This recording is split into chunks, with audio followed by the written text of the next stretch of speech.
오늘 이사야가 우리에게 보여주는 진정한 예배의 모습이 무엇일까?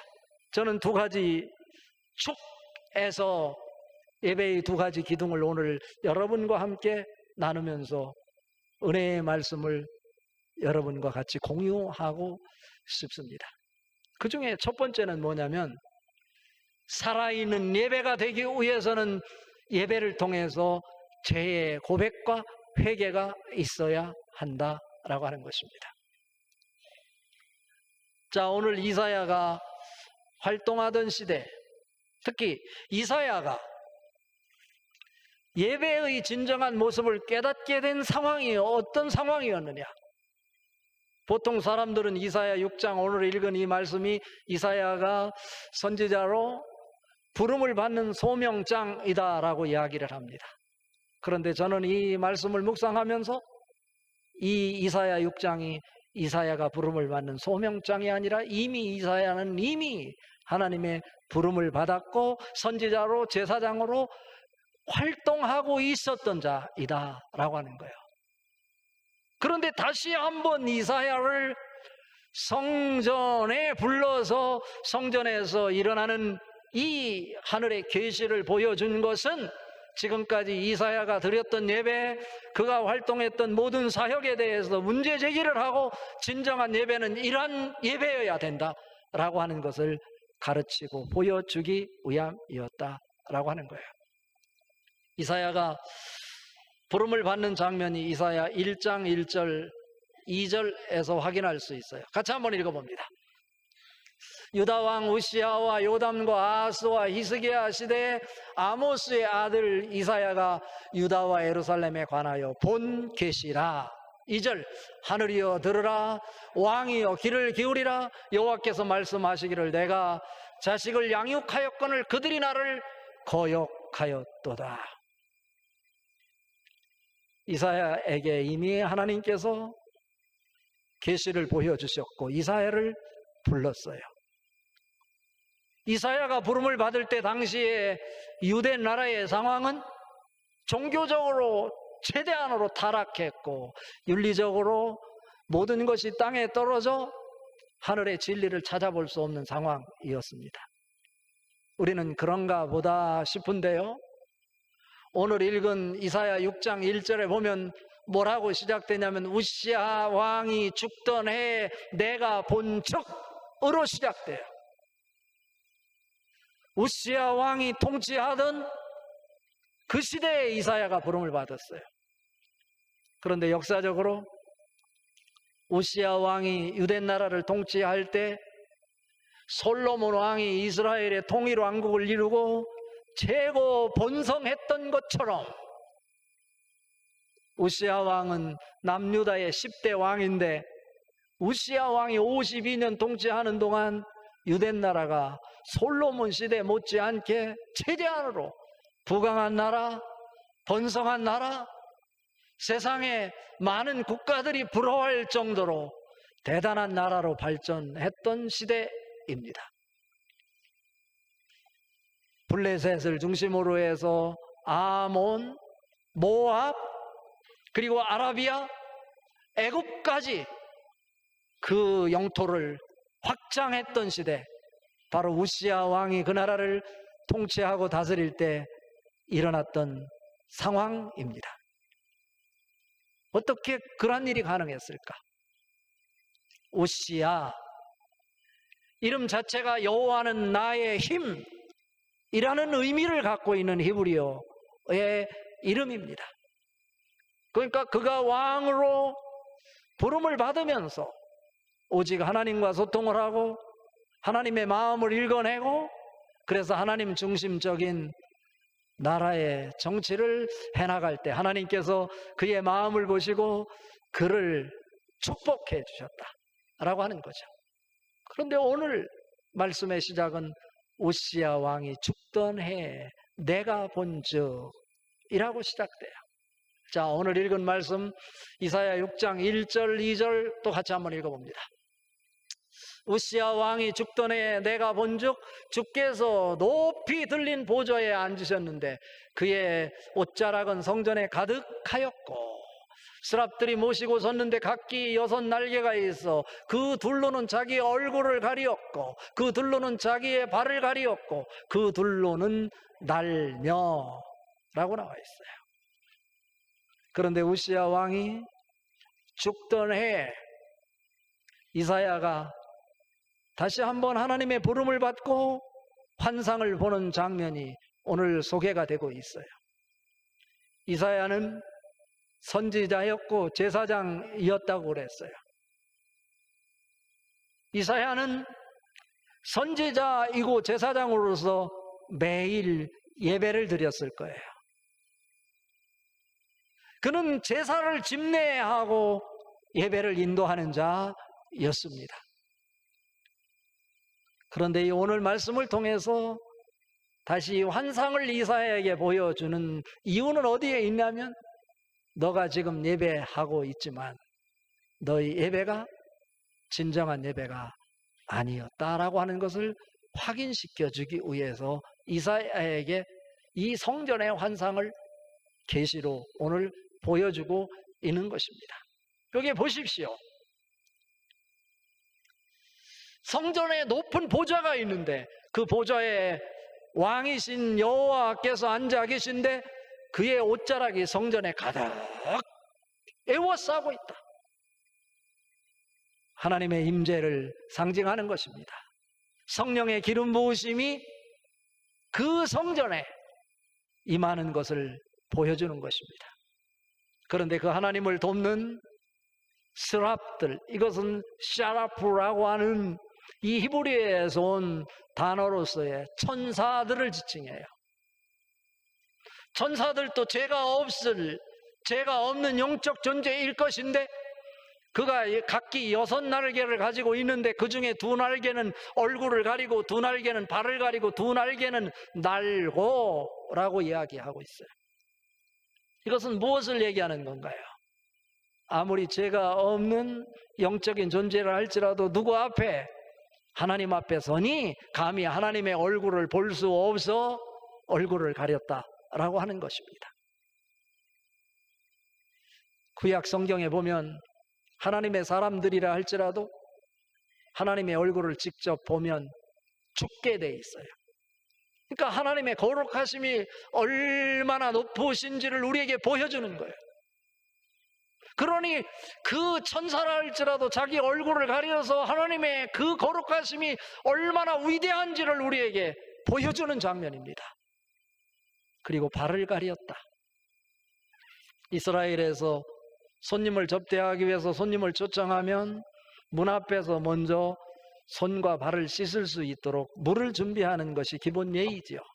발은 더러움을 상징하는 거예요. 죄를 상징하는 거죠. 그 천사들이 자기의 발을 가렸어요. 날개를 날고는 뭐냐면 하나님께서 명령하면 언제든지 말씀에 순종하기 위해서, 사명을 감당하기 위해서 대기하고 있는 장면이에요. 그런데 그 천사들이 서로 화답하기를 거룩하다, 거룩하다, 거룩하다. 여호와여 그의 영광이 온 땅에 충만하도다. 한번 그 광경을 한번 상상해 보십시오. 하나님의 영이 그 성전에 가득 채워졌고 천사들이 자기의 잘못을 스스로 인정하며 얼굴을 가리고 발을 가리며 나는 오직 하나님만을 위해서 존재합니다. 말씀만 하십시오 라고 사명을 위해서 대기하고 있는 그 장면, 하나님의 영광만 온전히 드러나는 하나님의 숨결이 느껴지는 그 순간입니다. 그 광경을 누가 보고 있는 것입니까? 이사야가 보고 있어요. 오늘 읽은 말씀 5절 말씀, 이사야가 이 모습을 보면서 고백하는 장면입니다. 같이 한번 읽습니다. 그때 내가 말하되 화로다 나여 망하게 되었도다. 나는 입술이 부정한 사람이요 나는 입술이 부정한 백성 중에 거주하면서 만군의 여호와이신 왕을 배웠음이로다 하였더라. 이사야가 그 광경을 직접 아주 생생하게 봅니다.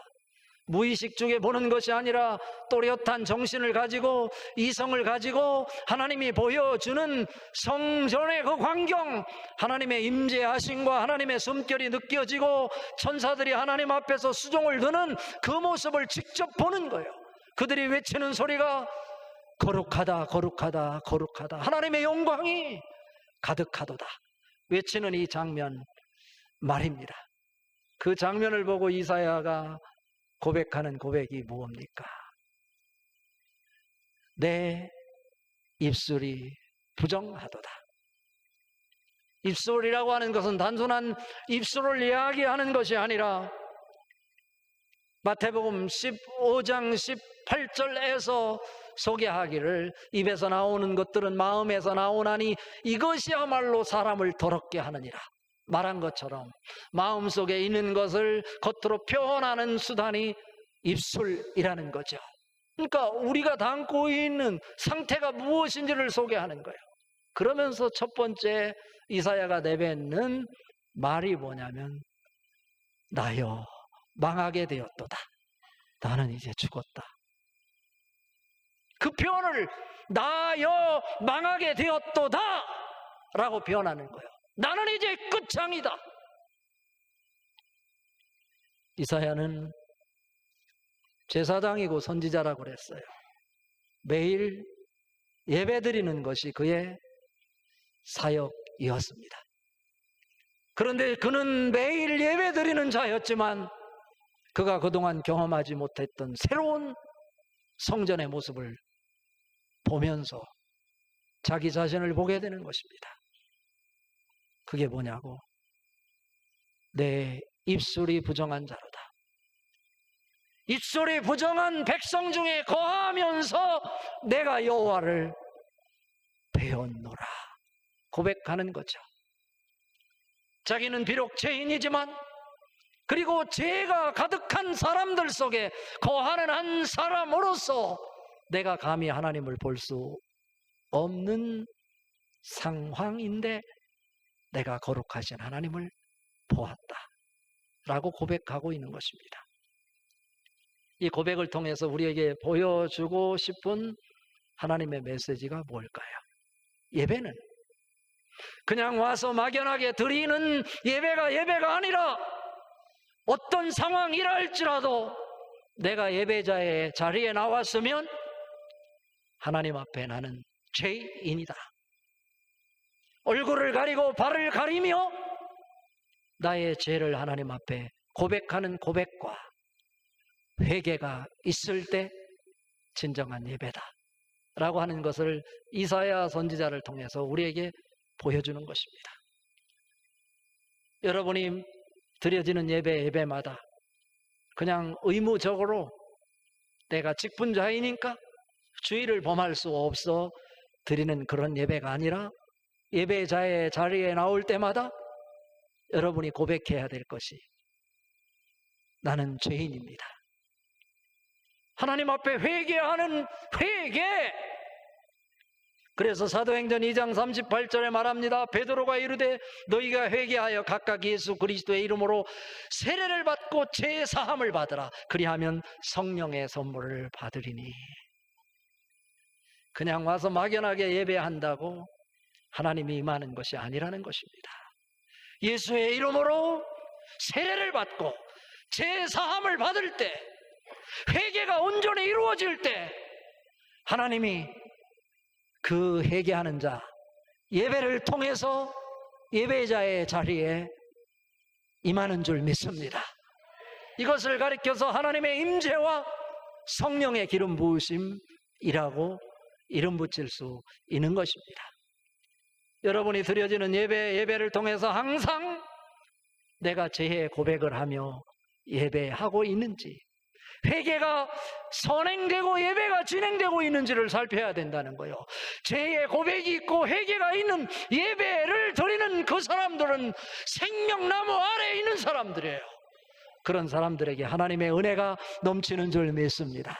오늘 이사야를 통해서 보여주는 진정한 예배는 단순한 하나님의 임재가 있고 성령의 기름 부으심이 있는 그것으로 멈춰서는 안 된다 라고 하는 것을 보여주는데, 그것이 뭐냐면 한 영혼을 하나님 앞에 올려드리는 사명의 예배다라고 하는 거예요.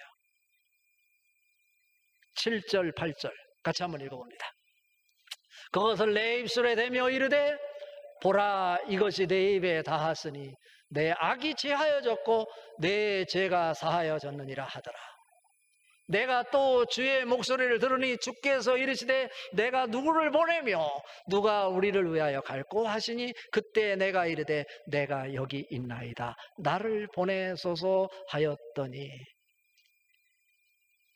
이사야가 성전에서 하나님의 보좌에 하나님이 앉아 계시고 옷자락에 성전을 가득 채우고, 그래서 하나님의 임재하심, 성령의 기름 부으심의 역사, 천사들이 가릴 부분을 가리고 그들이 서로 화답하여 외치기를 하나님은 거룩하시다 거룩하시다, 하나님께만 영광을 돌리는 그 모습을 보면서 나는 죽었다 라고 외치는데, 그래서 자기가 죄인이라는 것, 자기가 그동안 하나님이 원하셨던 예배를 하지 못한 것에 대해서 회개하고자 자기의 잘못을 고백하는 순간 천사가 성전에서 숯불을 가지고 와서 자기 입술에 대니 그 자기의 입술을 찢었다 라고 하는 거예요.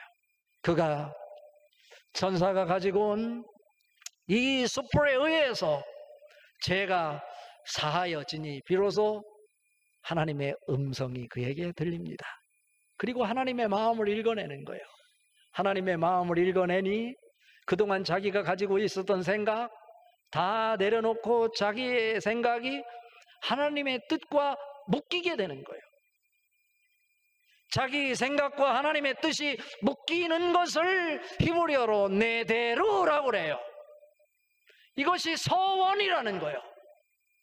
하나님 마음은 늘 예배자의 자리에 나와 있는 이 성도들을 바라보면서 오늘 또 이들에게 회개가 있어야 될 터인데, 죄의 고백이 있어야 될 것인데 막연하게 예배를 드리는 모습을 보면서 이것이 아닌 하나님의 임재와 성령의 기름 부심 속에 죄의 고백을 받고 싶으셨던 거예요. 죄의 고백을 하고 회개가 이루어질 때 천사들이 준비한 성전의 제단의 숯불로 입술이 찢어짐으로 죄가 사하여졌다, 오늘 말씀하고 있는 거예요. 죄가 사하지는 순간 하나님과 소통하게 되고 하나님의 마음을 읽어내는 거예요. 하나님께서 자기의 뜻을 이루기 위해서 누군가를 보내시기를 원하시는데 보낼 사람을 찾지 못하고 계시구나. 누가 나를 위하여 가고 누가 누구를 보낼 건가? 하나님이 고민하고 계신 것이 이사야에게 보이는 거예요. 그때 이사야가 지체하지 않고 서슴없이 내가 여기 있나이다, 나를 보내소서 라고 자처해서 나가는 거예요. 이 고백 속에 담겨있는 의미가 뭘까요? 지금 이사야가 고백하는 이 고백, 내가 여기 있나이다, 나를 보내소서라고 하는 것은 성전 안에 머물러 있는 예배로 끝나는 것이 아니라 그 사명을 가지고 자기의 삶의 현장에 가서 무엇을 하나님께서 이루시려고 하는 그 뜻을 이루어내는 예배, 그게 뭘까요? 하나님에게 죄만 고백했다고 죄가 사해지는 것이 아니라 자기의 죄 때문에 상처를 입고 지금도 삶의 현장에서 아파하고 있는 사람들 찾아가서 그들에게 자기의 죄를 고백하며 자기의 잘못을 용서를 구하는, 그래서 하나님이 그를 통해서 이루시려고 하는 그 뜻 만들어내는 것까지 포괄하는 것, 이것이 진정한 예배이다 라고 하는 것을 보여주는 거예요. 자, 오늘 말씀을 마무리하도록 하겠습니다. 우시야 왕이 죽던 해에 내가 본즉,예요. 너무나 중요한 메시지예요. 우시야 왕은 유대의 10대 왕이라고 그랬어요. 52년 통치했어요. 이사야와 무슨 관계일까?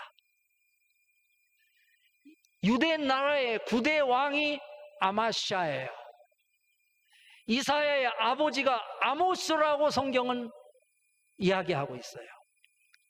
유대 나라의 9대 왕이었던 아마시아와 이사야의 아버지 아모스가 형제였든지 아들이었든지 둘 중에 하나라고 학자들은 밝혀내고 있어요. 그렇다면 이사야는 당시에 가장 부강한 나라를 이룩했던 우시야 왕가는 이사야의 삼촌이 되든지 아니면 사촌이 되든지 아주 친분이 밀접한 관계에 있었다는 거예요. 이사야는 아무 부족한 것이 없어요. 자기가 선지자였고 제사장이었지만 그 나라의 중심 역할을 하고 있는 최고의 권력을 자랑하는 우시야 왕이 자기 삼촌이란 말이에요. 뭐가 부족할 것이 있을까요? 우시야 왕이 죽던 해에, 왕이 죽으면 한 달 동안 애도를 하는 기간이에요. 모세가 죽고 아론이 죽었을 때도 이스라엘 백성들이 한 달 동안 애도의 기간을 정해놓고 울고 슬퍼했어요. 자기가 하던 일을 다 중단했다고. 이사야와 아주 밀접한 관계에 있던 우시야 왕이 죽었을 때 이사야는 제사장으로 선지자로 무엇을 했을까요? 매일 왕궁에 들어가서 예배를 했을 거예요. 예배. 그런데 그 예배는 오늘 이사야 6장에서 보여주는 예배가 아니었어요. 예배는 하고 있지만 형식적으로 의무적으로 드리는 예배였다는 거예요. 하나님은 오늘 이사야 6장을 통해서 성전의 완상을 이사야에게 다시 보여주는 이유는 뭐냐면, 이미 하나님의 부름을 받은 선지자였고 제사장이었지만 다시 한번 반복해서 이사야가 소명받는 장면을 확인시켜주는 이유는, 너가 드리는 형식적인 의무적인 예배는 진정한 살아있는 예배가 아니다 라고 하는 것을 보여주고 싶었던 것입니다. 우시야 왕이 죽었을 때 그는 붙잡을 수 있는 것이 아무것도 없었어요. 우리도 진정한 예배자가 되기를 원한다면 내가 붙잡고 있는 세상의 것들, 그거 내려놓지 않고는 우리가 매주일 드리는 예배가 형식적이고 의무적인 예배일 수 있겠다라는 거죠. 나는 더 이상 붙잡을 것이 아무것도 없습니다. 나에게는 오직 하나님밖에 없습니다 라고 하는 이사야의 고백은 그냥 만들어지지 않았어요. 하나님이 보여주는 하나님의 임재하심, 성령의 기름 부으심이 있을 때 가능했어요. 우리가 동화책, 그림책을 통해서 호랑이를 볼 수 있어요. 그러나 그림책을 통해서 호랑이를 보면서 우리는 무섭다 말하지만 실제로는 무섭지 않아요. 그러나 산길을 가다가 호랑이를 직접 만나서 죽음에 직면했던 그 사람은 그림책에서 본 호랑이를 본 것과는 전혀 다른, 호랑이만 떠올려도 무섭고요, 두렵고 떨리는 거예요. 마찬가지예요. 우리에게 보여주는 오늘 이사야 예배는 바로 이런 거죠. 우리가 매주일 예배를 하고 있지만 정말 하나님, 그림책에서 말하는 하나님을 보고 예배를 한다고 말하고 있는 것은 아닌가? 거기에는 두려움도 없어요. 생명력도 없어요. 나에게 변화도 없어요. 그러나 하나님의 임재를 직접 경험하고 하나님을 만나본 사람, 성령의 기름 부으심을 경험한 사람에게는 항상 하나님 앞에 떨리고 두려운 마음이에요. 내가 여기 있나이다, 나를 보내소서. 이런 고백이 있는, 이것이 성전에서만 아니라 우리가 살아가는 삶의 현장에서 내가 예수님을 모시고 사는 사람으로서 내가 성전이 되어 하나님의 기쁨을 만들어내는 산 제사를 삶을 통해 드려내는 사명의 제사 있을 때 진정한 예배라고 할 수 있겠다. 오늘 이사야를 통해서 다시 한번 진정한 예배가 뭘까? 회개와 고백과 제사함이 있는 예배. 그러면서도 우리가 살아가는 삶의 현장에서 선함과 나누어줌을 통한 산 제사를 통해서 하나님의 기쁨을 만들어내는 그러한 예배, 이 두 축을 잘 감당함으로 하나님의 진정한 예배 세움의 주인공으로 여러분이 설 수 있기를 주님의 이름으로 축복합니다.